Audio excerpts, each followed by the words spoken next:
ಜನಮಿತ್ರ court ಕಚೇರಿ. ಎಲ್ರಿಗೂ ನಮಸ್ಕಾರ.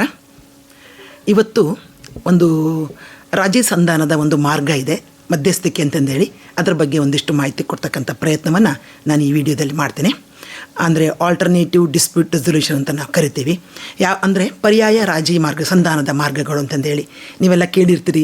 Settlement by conciliation, settlement by arbitration, settlement by mediation, settlement in Lok Adalat, ಇವನ್ನೆಲ್ಲ ನೀವೆಲ್ಲ ಜನರಲ್ಲಾಗಿ ಪೇಪರಲ್ಲಿ ಓದುವಾಗ ಅಥವಾ ಮೀಡಿಯಾದಲ್ಲಿ ಕೇಳ್ಕೊಂಡಿರ್ತೀರಿ. ಅಂಥ ಒಂದು ಪರ್ಯಾಯ ರಾಜಿ ಸಂಧಾನದ ಮಾರ್ಗ ಅಂತ ಕಾನೂನಿನ ಅಡಿಯಲ್ಲಿ ಇರ್ತಕ್ಕಂಥದ್ದು ಮಧ್ಯಸ್ಥಿಕೆ ಅಂತಂದೇಳಿ. ಮಧ್ಯಸ್ಥಿಕೆ ಕೇಂದ್ರ ಅಂತ ಇರುತ್ತೆ.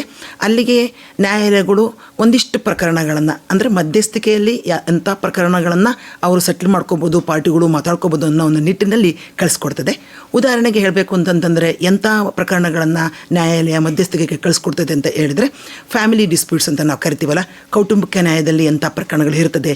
ಸಾಮಾನ್ಯವಾಗಿ ನಾವು ನೋಡ್ತೀವಿ, ಕೌಟುಂಬಿಕ ಪ್ರಕರಣ ಅಂದ ತಕ್ಷಣ ಒಂದಕ್ಕಿಂತ ಹೆಚ್ಚು ಪ್ರಕರಣಗಳು ಅವರಿಬ್ಬರ ಮಧ್ಯದಲ್ಲಿ ಇರುತ್ತೆ. ಗಂಡ ಹೆಂಡತಿಯ ಮಧ್ಯದಲ್ಲಿ ಆಕೆ ಮೇಂಟೆನೆನ್ಸ್ಗೆ ಹಾಕ್ಕೊಂಡಿರ್ತಾಳೆ, ಮಗು ಯಾರ ಬಳಿ ಇರುತ್ತೆ ಅದನ್ನು ಕಸ್ಟಡಿ ಕೇಳ್ಕೊಂಡಿರ್ತಾರೆ. ಆಮೇಲೆ ಮಗು ಮೂಲಕ ಆಸ್ತಿಗೆ ಇಸ್ಸೆ ಕೇಳ್ಕೊಂಡಿರ್ತಾರೆ. ಆಮೇಲೆ ಹೆಂಡ್ತಿ ಗಂಡ ಬೇಕು ಅಂತ ಆಗಲಿ ಅಥವಾ ಗಂಡ ಹೆಂಡ್ತಿ ಬೇಕು ಅಂತ ಆಗಲಿ ಅಥವಾ ಯಾವುದೋ ಒಂದು ಅವರಿಬ್ಬರ ಮಧ್ಯದಲ್ಲಿ ಒಂದು ಕ್ರಿಮಿನಲ್ ಕೇಸ್ ಆಗಿರ್ಬೋದು. ಸುಮಾರು 5 ರಿಂದ 6 ಕನಿಷ್ಠ ಪ್ರಕರಣಗಳು ಅವರಿಬ್ಬರ ಮಧ್ಯದಲ್ಲಿರುತ್ತೆ. ಅಂಥ ಪ್ರಕರಣಗಳನ್ನು ಒಟ್ಟಾಗಿ ಅವರು ಬಗೆಹರಿಸ್ಕೊಡ್ಲಿಕ್ಕೆ ಅನುಕೂಲ ಆಗಲಿ ಅಂತಂದೇಳ್ಬಿಟ್ಟು ಮಧ್ಯಸ್ಥಿಕೆಗೆ ಕಳಿಸ್ಕೊಡ್ತದೆ. ಮತ್ತು ಇಸ್ಸೆ ಕೇಸುಗಳನ್ನು ಕೂಡ ನ್ಯಾಯಾಲಯ ಕಳಿಸ್ಕೊಡ್ತದೆ.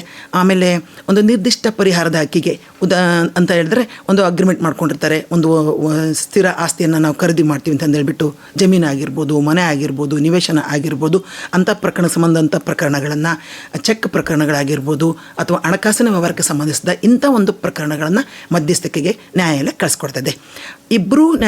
ಒಬ್ಬರು ಪ್ರಕರಣವನ್ನು ದಾಖಲಿಸಿದ ಮೇಲೆ ಎದುರುಗಡೆ ಇರ್ತಕ್ಕಂಥವರು ಕೂಡ ನ್ಯಾಯಾಲಯಕ್ಕೆ ಬಂದಾಗ ಇಬ್ಬರನ್ನು ಸೇರಿಸ್ಬಿಟ್ಟು ಕಳಿಸ್ಕೊಡ್ತಕ್ಕಂಥದ್ದು. ಒಬ್ಬರು ಕೇಸನ್ನು ಹಾಕಿರ್ತಾರೆ, ಇಂಥ ಪ್ರಕರಣಗಳಲ್ಲಿ ಎದುರುಗಡೆದವರು ಬಂದಿರೋದಿಲ್ಲ, ಅವರು ಏಕಪಕ್ಷೀಯ ಆಗಿರ್ತಾರೆ ಅಂತ ಅಂದರೆ ಅಂಥ ಪ್ರಕರಣಗಳನ್ನು ನ್ಯಾಯಾಲಯ ಕಳಿಸ್ಕೊಡೋದಿಲ್ಲ. ಅಂದರೆ ಎಕ್ಸ್ಪರ್ಟ್ ಅಂತ ನಾವು ಕರಿತೀವಿ. ಎದುರುಗಡೆ ಅವನು ಬಂದಿರೋದಿಲ್ಲ ನ್ಯಾಯಾಲಯದ ಸಮನ್ಸ್ ತೊಗೊಂಡು ಅಂಥ ಪ್ರಕರಣಗಳನ್ನ ಮಧ್ಯಸ್ಥಿಕೆಗೆ ಕಳಿಸ್ಕೊಡಲ್ಲ. ಇಬ್ಬರು ಕೂಡ ಹಾಜರಿರಬೇಕು ಮಧ್ಯಸ್ಥಿಕೆಯಲ್ಲಿ. ಅಂಥ ಸಂದರ್ಭದಲ್ಲಿ ನ್ಯಾಯಾಲಯ ಮಧ್ಯಸ್ಥಿಕೆಯಲ್ಲಿ ಕಳಿಸ್ಕೊಡ್ತದೆ. ಅಲ್ಲಿ ಯಾವ ರೀತಿ ನಡೀತಿದೆ ಮಧ್ಯಸ್ಥಿಕೆಯಲ್ಲಿ ಪ್ರಕರಣ ಅಂತಂದು ಹೇಳಿದರೆ, ಅಲ್ಲಿ ಒಂದಿಷ್ಟು ಜನಕ್ಕೆ ಟ್ರೈನಿಂಗ್ ಆಗಿರ್ತದೆ. ಟ್ರೈನ್ಡ್ ಮೀಡಿಯೇಟರ್ಸ್ ಅಂತ ಕರಿತೇವೆ. ಅಂಥವರು ಈ ಮಧ್ಯಸ್ಥಿಕೆಯಲ್ಲಿ ಇಬ್ಬರೂ ಪಕ್ಷಗಾರರನ್ನು ಕೂರಿಸ್ಕೊಂಡು, ಮಧ್ಯಸ್ಥಿಕೆಗಾರರು ಯಾರ ಪರವಾಗಿಯೂ ಕೂಡ ಇರಲ್ಲ, ಅವರೊಬ್ಬರು 3ನೇ ತಟಸ್ಥ ವ್ಯಕ್ತಿ ಆಗಿರ್ತಾರೆ. ಅವರು ನ್ಯೂಟ್ರಲ್ ಅವರು. ಆಮೇಲೆ ನಿಷ್ಪಕ್ಷಪಾತವಾಗಿ ಅವರಿಬ್ಬರ ಮಧ್ಯದಲ್ಲಿ ಏನಿರುತ್ತೆ, ಏನು ಡಿಸ್ಪ್ಯೂಟ್ ಇರುತ್ತೆ, ಏನು ಕಾನ್ಫ್ಲಿಕ್ಟ್ ಇರುತ್ತೆ, ಅದು ಅವ್ರ ಮಧ್ಯದಲ್ಲಿ ಒಂದಿಷ್ಟು ವ್ಯತ್ಯಾಸಗಳು, ಮಿಸ್ಅಂಡರ್ಸ್ಟ್ಯಾಂಡಿಂಗ್ಸು, ಆಮೇಲೆ ಈ ಥರದ್ದು ಎಲ್ಲವನ್ನೂ ಕೂಡ ಅವರಿಗೆ ಕೂತ್ಕೊಂಡು ಅವರೇ ಇಬ್ಬರೇ ಪರಸ್ಪರ ಕೂತ್ಕೊಂಡು ಚರ್ಚೆ ಮಾಡಿಕೊಂಡು ಒಂದು ಸೌಹಾರ್ದಯುತ ಸಂಧಾನಕ್ಕೆ, ಮಾತುಕತೆಗೆ ಬರಲಿಕ್ಕೆ ಅನುಕೂಲ ಆಗಲಿ ಅಂತಂದೇಳ್ಬಿಟ್ಟು ಮಧ್ಯಸ್ಥಿಕೆ ಪ್ರಕ್ರಿಯೆಯನ್ನು ಇತ್ತೀಚಿನ ದಿನಗಳಲ್ಲಿ ನಾವು ನ್ಯಾಯಾಲಯಗಳು ಕಳಿಸ್ಕೊಡ್ತಕ್ಕಂಥದ್ದು. ಇದು ಬಹಳ ಮುಖ್ಯವಾಗಿ. ಇದರಿಂದ ಏನು ಬೆನಿಫಿಟ್ ಆಗುತ್ತೆ ಅಂತಂದು ಹೇಳಿದ್ರೆ, ಈಗ ಸಾಮಾನ್ಯವಾಗಿ ಎಲ್ರಿಗೂ ಗೊತ್ತಿರುತ್ತೆ, ಕೋರ್ಟಲ್ಲಿ ಯಾರು ಪ್ರಕರಣವನ್ನು ದಾಖಲಿಸಿರ್ತಾರೆ ಅವರು ಮಾತಾಡಲಿಕ್ಕೆ ನ್ಯಾಯಾಲಯದಲ್ಲಿ ಅವಕಾಶ ಇರೋದಿಲ್ಲ. ಅವರ ಪರವಾಗಿ ಅವರ ವಕೀಲರು ಅವರನ್ನು ಪ್ರತಿನಿಧಿಸ್ತಾರೆ. ಇಲ್ಲಿ ಮಧ್ಯಸ್ಥಿಕೆಗೆ ಒಂದು ಬಾರಿ ಕಳಿಸಿಕೊಟ್ಟ ಮೇಲೆ ಇಬ್ಬರು ಕೂಡ ಅವರ ಮಧ್ಯದಲ್ಲಿ ಏನಿರುತ್ತೆ, ಯಾವ ಕಾರಣಕ್ಕೆ ಡಿಸ್ಪ್ಯೂಟ್ ಶುರುವಾಗಿದೆ, ಏನು ಅವರದ್ದು ಮಧ್ಯದಲ್ಲಿರ್ತಕ್ಕಂಥ ನಿಜವಾದ ಡಿಸ್ಪ್ಯೂಟ್ ಏನು, ಅದನ್ನು ಹೇಗೆ ಬಗೆಹರಿಸ್ಕೋಬೇಕು, ಅದರಿಂದ ಯಾವ ರೀತಿ ಅದಕ್ಕೆ ಒಂದು ಸಮಸ್ಯೆಗೆ ಪರಿಹಾರವನ್ನು ಕಂಡ್ಕೋಬೇಕು, ಈ ನಿಟ್ಟಿನಲ್ಲಿ ಅವರಿಬ್ಬರೇ ಕೂತ್ಕೊಂಡು ಪರಸ್ಪರ ಮಾತುಕತೆಯನ್ನು ಮಾಡಿಕೊಂಡು ಅವರ ಸಮಸ್ಯೆಗೆ ಅವರೇ ಪರಿಹಾರವನ್ನು ಕಂಡುಕೊಂಡು ಅದನ್ನು ರೈಟಿಂಗಲ್ಲಿ ಮಾಡ್ಕೊಳ್ಳಿಕ್ಕೆ ಅವಕಾಶ ಮಾಡ್ತಕ್ಕಂಥದ್ದು ಮಧ್ಯಸ್ಥಿಕೆ. ಇದು ಅದಕ್ಕೆ ಟ್ರೈನ್ಡ್ ಮೀಡಿಯೇಟರ್ಸು, ತಜ್ಞ ಮಧ್ಯಸ್ಥಿಕೆಗಾರರು ಅವರಿಗೆ ಅನುಕೂಲವನ್ನು, ಅಂದರೆ ಅನುಕೂಲ ಇನ್ ದ ಸೆನ್ಸ್ ಅನುವು ಮಾಡಿಕೊಡ್ತಕ್ಕಂಥದ್ದು, ಫೆಸಿಲಿಟೇಟ್ ಅಂತ ನಾವು ಕರಿತೇವೆ. ಆ ರೀತಿ ಅದನ್ನು ಅನುವು ಮಾಡಿಕೊಡ್ತಾರೆ. ಇಂಥ ಪ್ರಕರಣಗಳಲ್ಲಿ ಇಬ್ಬರು ಪಕ್ಷಗಾರರು, ನಾವು ಮೇಲೆ ಹೇಳ್ದಂಗೆ ಫ್ಯಾಮಿಲಿ ಡಿಸ್ಪ್ಯೂಟ್ಸ್ ಇರ್ಬೋದು ಅಥವಾ ವಿಭಾಗದ ದಾವೆಗಳು ಇರ್ಬೋದು, ಆಮೇಲೆ ಮನಿ ಸೂಟ್ಸು, ಚೆಕ್ನ ಪ್ರಕರಣಗಳು, ಇಂಥವೆಲ್ಲದರಲ್ಲಿ ಇಬ್ಬರನ್ನು ಪರಸ್ಪರ ಕೂತ್ಕೊಂಡ್ರು 2 ರಿಂದ 3 ಬಾರಿ ಆ ಪ್ರಕರಣದಲ್ಲಿ ಕೂತ್ಕೋತಾರೆ. ಇಬ್ಬರಿಗೂ ಮಾತಾಡಲಿಕ್ಕೆ ಅವಕಾಶವನ್ನು ಮಾಡಿಕೊಡ್ತಾರೆ. ಅವ್ರ ಮಧ್ಯದಲ್ಲಿ ನಿಜವಾದ ಒಂದು ವಿವಾದ ಎಲ್ಲಿದೆ, ಅದಕ್ಕೆ ಏನು ಪರಿಹಾರಗಳು ಅಂತಂದೇಳ್ಬಿಟ್ಟು ಅದು ನಮ್ಮದೇ ಆದ ಒಂದು ಟೆಕ್ನಿಕ್ಸ್ ಇರುತ್ತೆ. ಕೂಡ ನಾನು ಕೂಡ ಒಬ್ಬ ಟ್ರೈನ್ಡ್ ಮೀಡಿಯೇಟರ್ ಆಗಿ ಹೇಳ್ತಾ ಇರೋದು. ಆ ಒಂದು ರೀತಿಯಲ್ಲಿ ಅವರು ಆ ಸಮಸ್ಯೆಗಳನ್ನು ಬಗೆಹರಿಸಲಿಕ್ಕೆ ಅನುವು ಮಾಡಿಕೊಡ್ತಾರೆ. ಇಲ್ಲಿ ಬಲವಂತದ ಪ್ರಕ್ರಿಯೆ ಅಲ್ಲ ಇದು. ಇಬ್ಬರು ಕೂಡ ಒಪ್ಕೊಂಡು ಬರಬೇಕು. ಆ ರೀತಿ ಮಾಡಿಕೊಂಡಾಗ ಇದು ತುಂಬ ಅವರಿಗೆ ಅನುಕೂಲ ಆಗ್ತಕ್ಕಂಥದ್ದು ಪಕ್ಷಗಾರರಿಗೆ.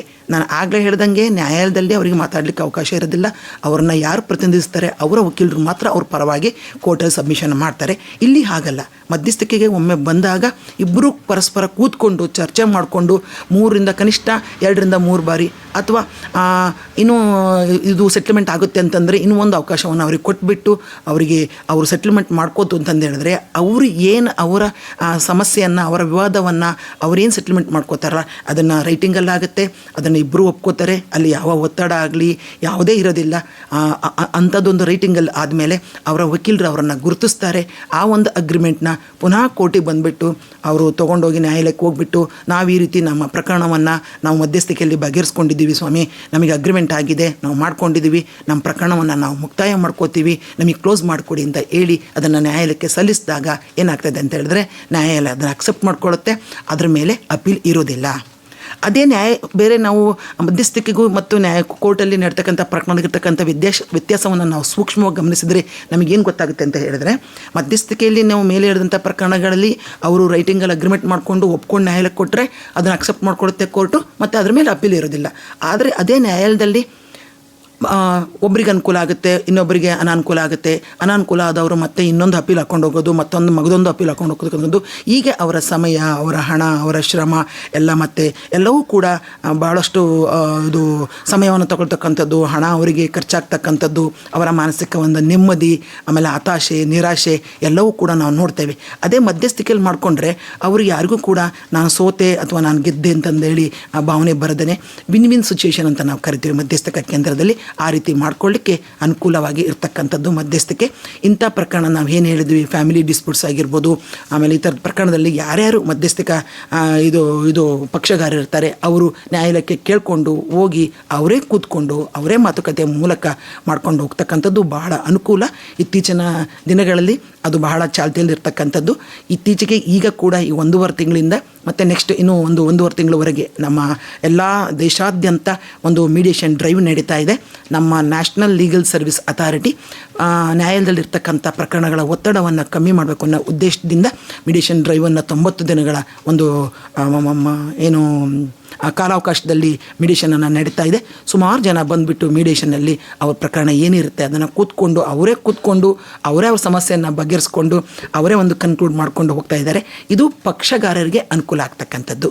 ಆಮೇಲೆ ಅಲ್ಲಿ ಆ ರೀತಿ ಬಂದಾಗ ಅವರು ಅಲ್ಲಿ ಯಾವುದೇ ₹1 ಶುಲ್ಕವನ್ನು ಮಧ್ಯಸ್ಥಿಕಾ ಕೇಂದ್ರಕ್ಕೆ ಕಟ್ಟೋ ಹಾಗೂ ಇಲ್ಲ, ಮತ್ತು ಮೀಡಿಯೇಟರ್ಸ್ಗೂ ಕೂಡ ಆಗಿಲ್ಲ. ಇದು ಒಟ್ಟಾರೆ ಹೇಳಬೇಕು ಅಂತಂದು ಹೇಳಿದ್ರೆ ಪಕ್ಷಗಾರರಿಗೆ ಇರಲಿಕ್ಕೆ ಅನುಕೂಲ ಆಗಲಿಕ್ಕೆ ಅಂತ ಮಾಡಿರ್ತಕ್ಕಂಥ ಒಂದು ಪರ್ಯಾಯ ರಾಜಿ ಸಂಧಾನ. ಇದನ್ನು ಪಕ್ಷಗಾರರು ಬಳಸ್ಕೊಂಡ್ರೆ ಅವರಿಗೆ ಇದು ಅನುಕೂಲ ಅಂತ ಹೇಳ್ಬೋದು. ಜನಮಿತ್ರ ಡಿಜಿಟಲ್ನಲ್ಲಿ ಪ್ರಸಾರವಾಗುತ್ತಿರುವ ಕೋರ್ಟು ಕಚೇರಿ ಕಾರ್ಯಕ್ರಮ ಜನಸಾಮಾನ್ಯರಿಗೆ ಕಾನೂನು ಅರಿವು ನೀಡುವ ಸಲುವಾಗಿ ಖ್ಯಾತ ವಕೀಲರಾದ ಎಂಬಿ ಗಿರಿಜಾಂಬಿಕರ್ ಅವರು ಉಚಿತವಾಗಿ ಸಲಹೆ ನೀಡುತ್ತಿದ್ದಾರೆ.